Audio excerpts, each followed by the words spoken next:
Добрага суботняга дня вам, нашыя шаноўныя гледачы. Чым цешыць ці засмучае гэты уікенд беларусаў унутры краіны і за мяжою? Пра гэта распавядзем у сённяшнім выданні. Пра што канкрэтна? Калі расейцы паспрабуюць прасунуцца ў краіну НАТО, альянс імгненна нанясе ўдар па Калінінградзе. Вытрымкі з інтэрв'ю амерыканскага адстаўнога афіцэру Бена Ходжаса каналу Дельфі Літва ў нашай праграме. Беларусь працягвае распрацоўваць дроны, праўда, пакуль не баявыя, а разведвальныя. Для сябе ці на продаж. Прапаганда ведае ўсе дэталі інцыдэнту з беларускім аўтобусам у Бранскай вобласці, хаця ніхто з прыслужнікаў рэжыму на месцы не быў. Пакажам узровень нахілення перад сваім гаспадаром. Беларускі гігант прагуляў суд у Еўропе, а пазоўнікі мусяць яшчэ заплаціць выдаткі. Падрабязна у нашым сённяшнім выданні на календары 20 чэрвеня. Калі расейцы нанесуць удар па краіне НАТО ў раёне Сувалкскага калідору, альянс без прамаруджвання ударыць па Калінінградзе. Гэткую заяву ў інтэрв'ю нашай калежанцы з рэдакцыі Дельфі Літва Анжэлі Бубеляк заявіў былы камандуючы арміяй ЗША ў Еўропе Фрэдэрык Бенджамін Ходжас. Цяпер генерал жыве ў Франкфурце і з'яўляецца загадчыкам кафедры стратэгічных даследаванняў Першынку у Цэнтры анализу европейской политики. Конечно, если россияне нанесут удар в районе Сувалок против страны НАТО, то я ожидаю, что Альянс немедленно ударит по Калининграду. Ведь об этом говорил начальник военно-воздушных сил Германии, об этом говорил командующий сухопутными войсками США в Европе. Так что один из способов удержать россиян от таких действий – дать им знать, что Запад уничтожит все российские военные объекты в Калининграде. В этом суть. А ці вялізнае значэнне мае Калининград для России? Бен Ходжас отказал так. Это единственное место, откуда они могут выходить на Балтийское море и пытаться влиять на ситуацию. Так что для них это очень важно. Однако сдерживание заключается в том, чтобы дать понять противнику, что у вас есть способность и воля нанести ему реальный ущерб и наказать его, что выполнение его задачи обойдется ему настолько дорого и будет настолько сложно, что он не захочет этого делать. Поэтому независимо от того, называем ли мы Калининград или Мурманск, Кольский полуостров или какие-либо другие места, россияне должны верить, что у нас есть способность и воля применить силу, чтобы нанести им реальный ущерб, если они нападут на страну НАТО. Генерал Бен Ходжас не мінуў узгадаць і імя беларускага дыктатара Лукашэнкі, ўсё яшчэ спадзяючыся, што ён не будзе дапамагаць Пуціну ў магчымым нападзе на краіны Балтыі. К счастью, господин Лукашенко недавно заявил, что приносит извинения за свои высказывания в адрес президента Зеленского, потому что, как мне кажется, он видит, что происходит. Он видит, что ход войны изменился и пытается немного дистанцироваться от Путина. And he's trying to separate himself a little bit from Putin.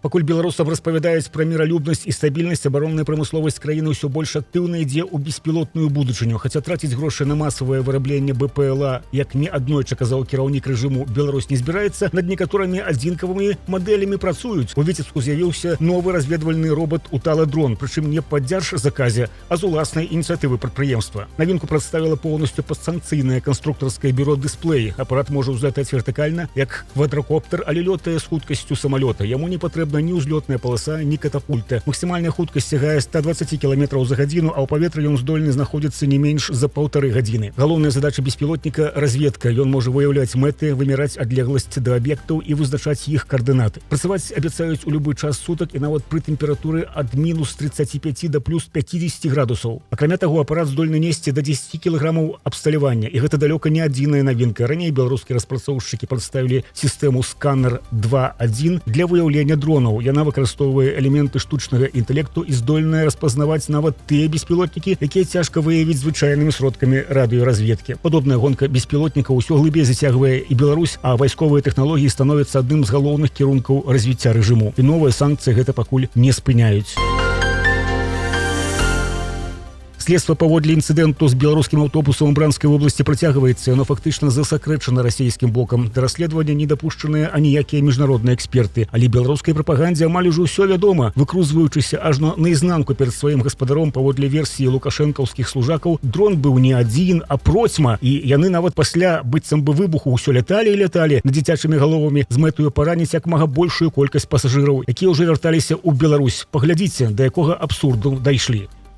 В рамках клуба и вообще наших коллег бы очень просил воздержаться до завершения официального расследования от каких-либо умозаключений, выводов. Мы некомпетентны это делать, во-первых. Во-вторых, есть очень много обстоятельств, которые вызывают споры и нестыковки даже у тех, кто более-менее компетентен это делать. Одна из версий, что этот автобус вели от самой границы. Первый автобус проскочил, а второй автобус был атакован спереди, справа.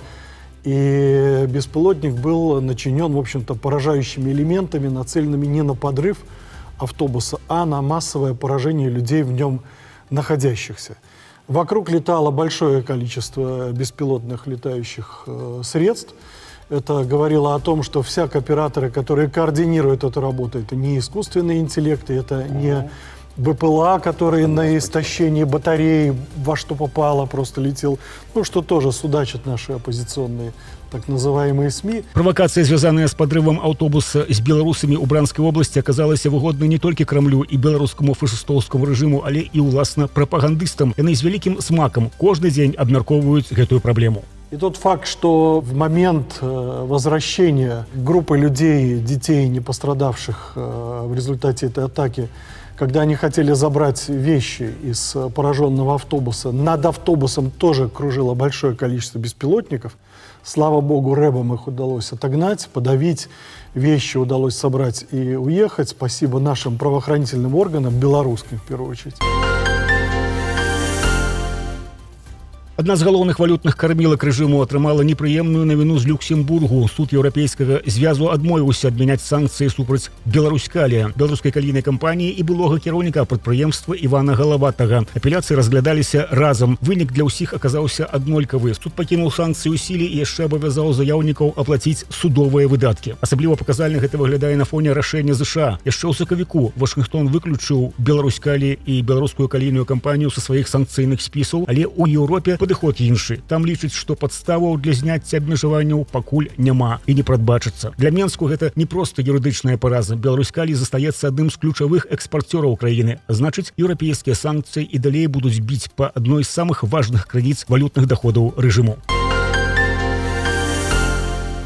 У Беларусі практычна знішчылі незалежны экалагічны рух. З 2021 года ўлады ліквідавалі больш за 80 экалагічных арганізацыяў. Яшчэ каля 60 спынілі працу самі, не вытрымаўшы ціску, праверак і пагрозаў. Пад удар трапілі самыя вядомыя аб'яднанні краіны: Экадом, Ахова птушак, Бацькаўшчыны, Багна і многія іншыя. Некаторыя арганізацыі атрымалі ярлык экстрэмісцкіх фарміраванняў, а іх актывісты прайшлі праз арышты, крымінальныя справы і вымушаную эміграцыю. Да 2020 года экалагічныя арганізацыі ўдзельнічалі ў абмеркаванні законаў, сачылі за станам прыроды і указвалі чыноўнікам на праблемы. Сёння незалежная экалагічная экспертыза ўнутры краіны фактычна заблакавана. А пасля крытыкі з боку міжнародных арганізацыяў Менск увогуле выйшаў з Орхускай і Бернскай канвенцый, якія абаранялі правы грамадзянаў на ўдзел у вырашэнні экалагічных пытанняў. Самае небяспечнае ў гэтай гісторыі нават не ліквідацыя арганізацый. Калі знікае грамадскі кантроль, ніхто ўжо не задае нязручных пытанняў аб якасці вады, бяспецы прадуктаў ці наступствах буйных будоўляў. Так зручней жыць для чыноўнікаў, а значыць, праблемы могуць назапашвацца гадамі. Проста распавядаць пра іх не будзе каму.